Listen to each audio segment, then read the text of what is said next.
আপনি এটা যদি কন্টিনিউ খান একটা দিন আসবে আপনার কিডনি নষ্ট হয়ে যাবে। তো আস্তে আস্তে মানুষ বুঝতে পারছে যে অ্যালোপ্যাথিক ওষুধকে প্রচুর ক্ষতি। আবার এখন মানুষ আস্তে আস্তে সবাই রিকভারি করতে শুরু করেছে আয়ুর্বেদিক। আয়ুর্বেদিক একটা মানুষ আপনাকে বলতে পারবে না আয়ুর্বেদিকে কোনো রেজাল্ট নাই, আয়ুর্বেদিক ফালতু ওষুধ, আপনাকে এই কথাটা কেউ বলতে পারবে না। একটাই 12 বছর থেকেই এই কোম্পানির সাথে একটাই কথা শুধু মার্কেটে শুনতে পাই, একটু দামটা বেশি। মার্কেট থেকে শুধু একটাই কথা শুনতে পাই, দাম দাম একটু বেশি, বাট কাজ হচ্ছে 100%।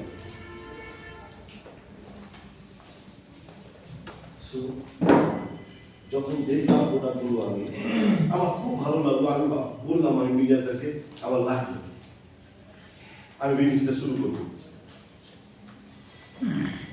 বিলিভ করুন, আপনাদের কালির চোখে পড়াশোনা করি, আমার কাছে তো টাকা নেই। এখানে সবার বাড়ি কালীচক, সবার বাড়ি কালীচক, কালীচকের বাড়ি কাউরি নেই। কে আপনি? কোথায় আপনার বাড়ি? রতুয়া। আর কেউ? কোথায় আপনার বাড়ি? মুর্শিদাবাদ। আর কেউ? পয়সা নেই, মাত্র 27 টাকা আছে। আমি বললাম আমার ভালো তো লাগবে কিন্তু টাকা নেই। বস, আমার কিছু মজুর বন্ধু ছিল, ভালো পয়সা আলা, যে কোনো মুহূর্তে আমাকে দিতে পারবে। লেবারের ব্যবসা করছে, 3-4 জায়গাতে লেবার যায়, দিল্লিতে লেবার যায়, মুম্বাইতে লেবার যায়। পয়সা আমার খাস বন্ধু, কাছের বন্ধু, আমার কালীর চোখে বিশাল বড় দোকানদার, নাম বলবো না, সবাই চিনতে পারবে। টাকা দেবে না, জানি যে আমাকে যদি 5,000 টাকা দেয় আমি আর টাকাটা ব্যাক করতে পারবো না। আমাকে যদি 5,000 টাকা দেয় তাহলে আমি টাকাটা ব্যাক করতে পারবো না,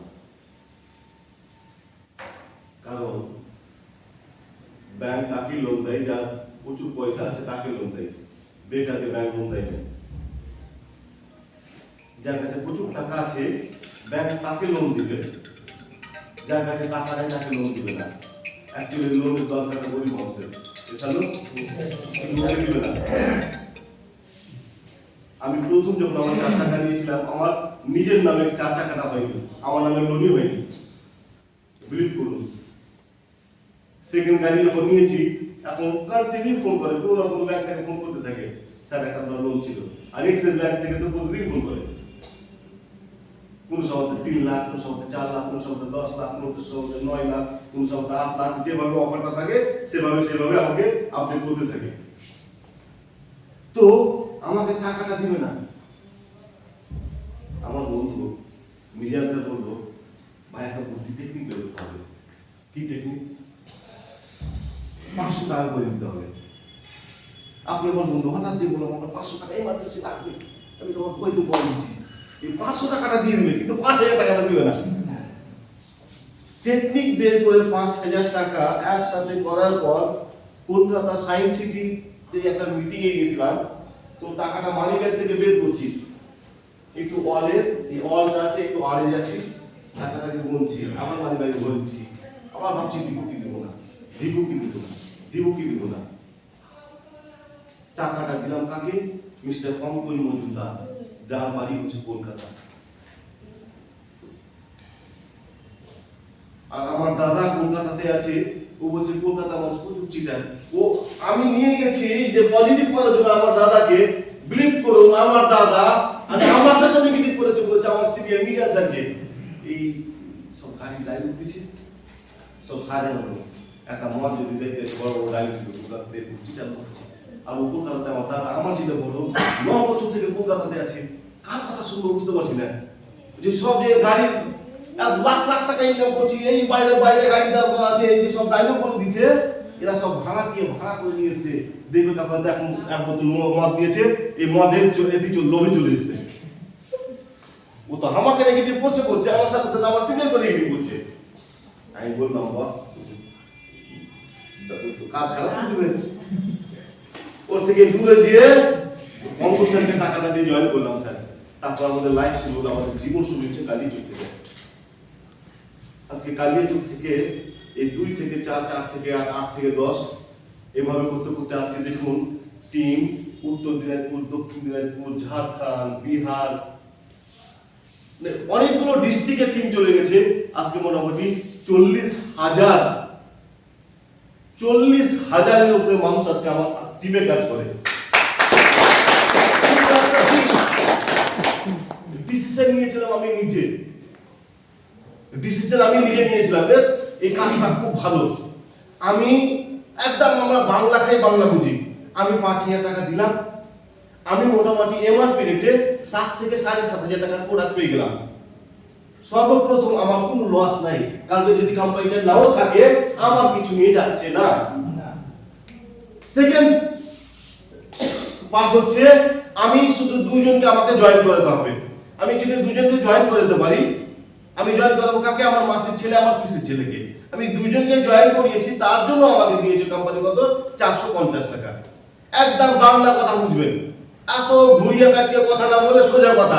আমি 5,000 টাকা দিয়ে জয়েন করেছি, আমি টাকা প্রোডাক্ট পেয়েছি 7 থেকে 7,500 টাকা। আমি দুইজনকে জয়েন করিয়েছি, আমার দুই বন্ধুকে জয়েন করিয়েছি, এই দুইজনও 5,000 করে জয়েন করেছে। তার জন্য কোম্পানি আমাকে 450 টাকা বুধবারের দিন আমার অ্যাকাউন্টে দিয়ে দিয়েছে। সেম কাজ আমার বন্ধু, ও দুজনকে জয়েন করিয়েছে। এ বন্ধু আমার, ও দুজনকে জয়েন করিয়েছে। ও কত পাবে? এ কত পাবে? আমি কত পাবো? এভাবে করতে করতে করতে করতে প্রত্যেক সপ্তাহে মিনিমাম 450 আপনার অ্যাকাউন্টে ঢুকবে, আর ম্যাক্সিমাম 2,10,000, যেটা আমার senior mister Mizanur Rahman per week 2,10,000 কালি চোখে চটি পড়ে ঘুরতাম। বিলিভ করুন সাউথ বাংলা কলেজ আমাদের স্টুডেন্ট ভাড়া নিয়ে কত যে ঝগড়া করেছি। কালীচক থেকে চুরাঙ্গি থেকে বাসে উঠতাম, আর যখন আসামে যেতাম স্টুডেন্ট নিয়ে ঝগড়া করেছি। স্টুডেন্ট ভাড়া নিতে হবে, এটা নিয়ে ঝগড়া করেছি। আজকে দেখুন আমাদের লাইফ।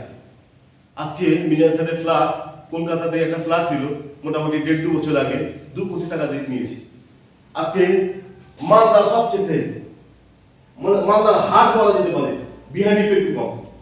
এক সাইডে কলকাতা বাজার, এখন কলকাতা বাজার হয়েছে, আর একদিন তার পাশে হচ্ছে বিহারি পেট্রোল পাম্প, স্ট্যান্ড বাজার, এখন যে সবচেয়ে বড় সিনেমা হল আইনক্স, তার পিছের বিল্ডিংটা হচ্ছে এসবি টাওয়ার, সেখানে মিলিয়ন স্যারের ফ্ল্যাট। কোনোদিন আশা করিনি, শুধু ধৈর্য ধরে পড়ে গেছি। আপনি বিজনেসটা শুনেছেন, শুনে আপনার খুব ভালো লেগেছে, বাট যখন আপনি আপনার মাসির ছেলে, পিসির ছেলে, গ্রামের বন্ধু, আড্ডার বন্ধু, মামা, জেঠু, কাকাকে যখন আপনি বলতে যাবেন, তো আপনাকে এত জ্ঞান দিবে আপনি অজ্ঞান হয়ে যাবেন। বলবেন তার মানে কি আমাকে ঠকে নিল? আপনার মনে মনে এই প্রশ্নটাই আসবে।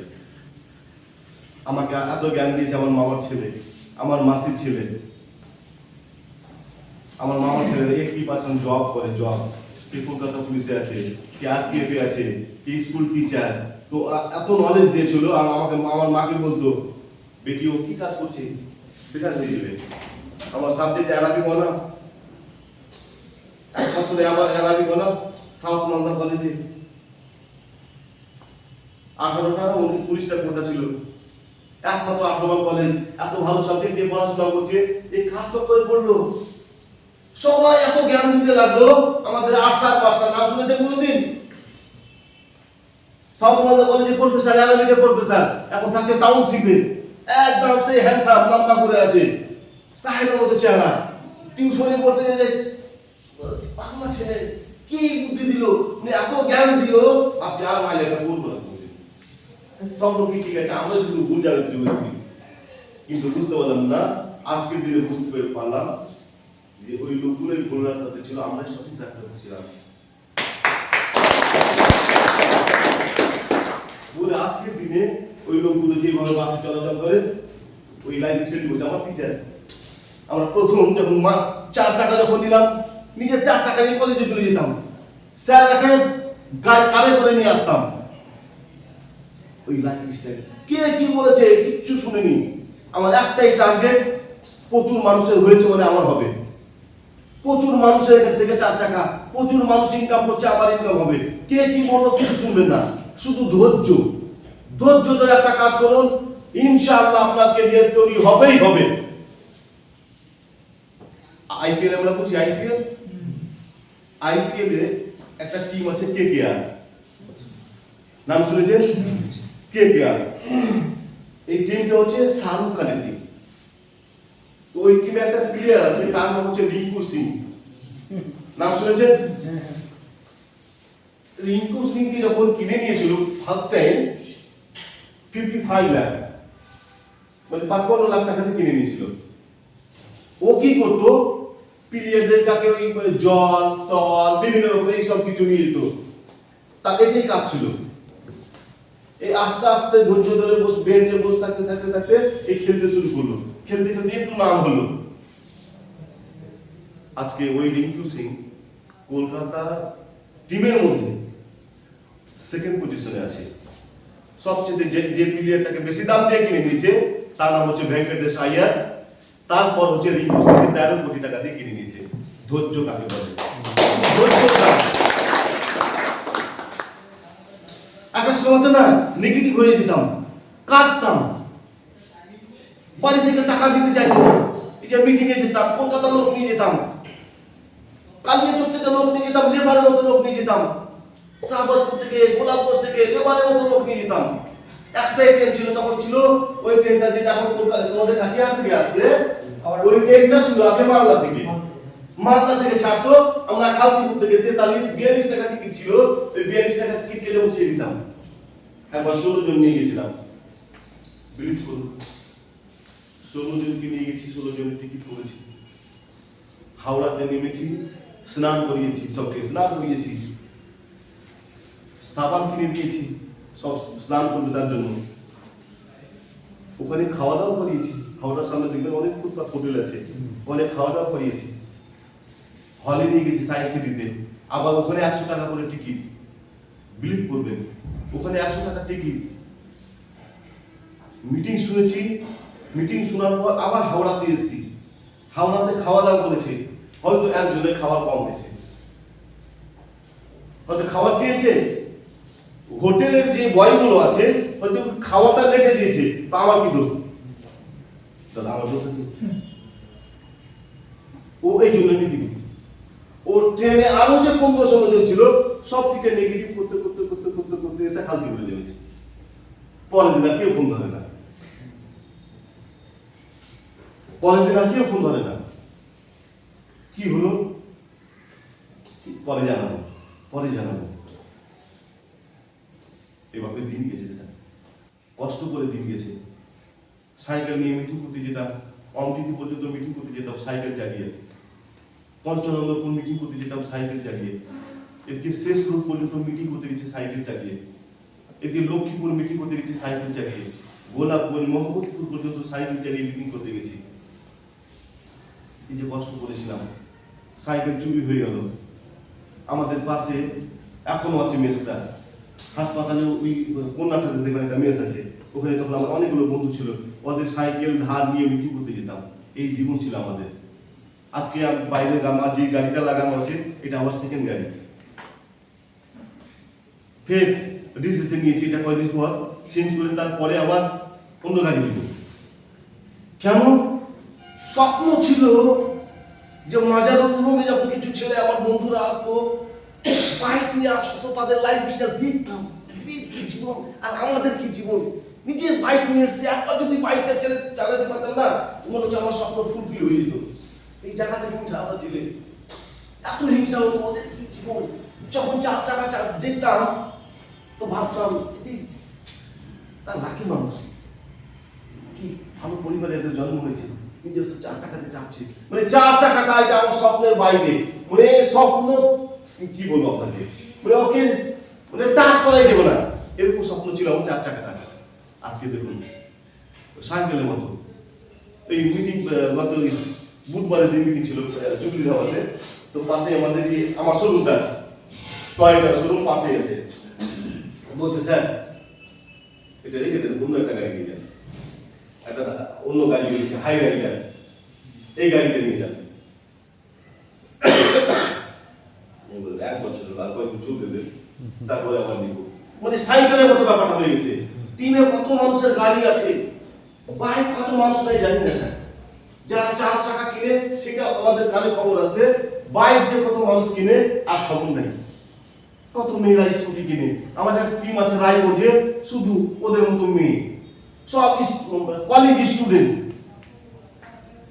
আমার কাকুলি বলে একটা মেয়ে আছে, ইনকাম করে মাসে 14 থেকে 15,000 টাকা মাসে ইনকাম করে, এই 1 বছর আগে জয়েন করেছে। আমাদের একটা মেয়ে আছে, অনাথ মেয়ে, আমার র্যাঙ্কে আছে, বাড়ি গাজল, আমাদের মেরি ম্যাডাম, মাসে 2 থেকে 2.5 লাখ টাকা মাসে ইনকাম করে। এ কি করে বিজনেসটাতে আসলো? এর মাও নেই, মা অন্য ছেলের সাথে চলে গেছে, বাবা অন্য মেয়ের সাথে চলে গেছে, এই মিডিল থেকে হয়ে গেছে অনাথ। ও অন্য একটা বাড়িতে কাজ করতো, ওই বাড়িতে কাজ করতে করতে আর ধান লাগাতো, আদিবাসী তো ধান লাগাতো। এবারে আমাদের আকাহ আনসারি বলে একটা ছেলে গাজলে, কত পরিচিত আছে, ও একটা মিটিং এ নিয়েছে, জয়েন করেছে। জয়েন করার পর ওকে কে বুদ্ধি দিয়েছে যে 5,000 টাকা, গরিব মানুষ 5,000 টাকা দিয়ে জয়েন করেছিস, তোকে কে বুদ্ধি দিয়েছে? এবার কিন্তু টাকাটা ধরি। তো মিডিয়া স্যার মিটিং এ গেছে, বলছে স্যার আমার টাকাটা যদি ভরিয়ে দিতেন খুব ভালো। তোমাকে কে বুদ্ধি দিয়েছে, কেন?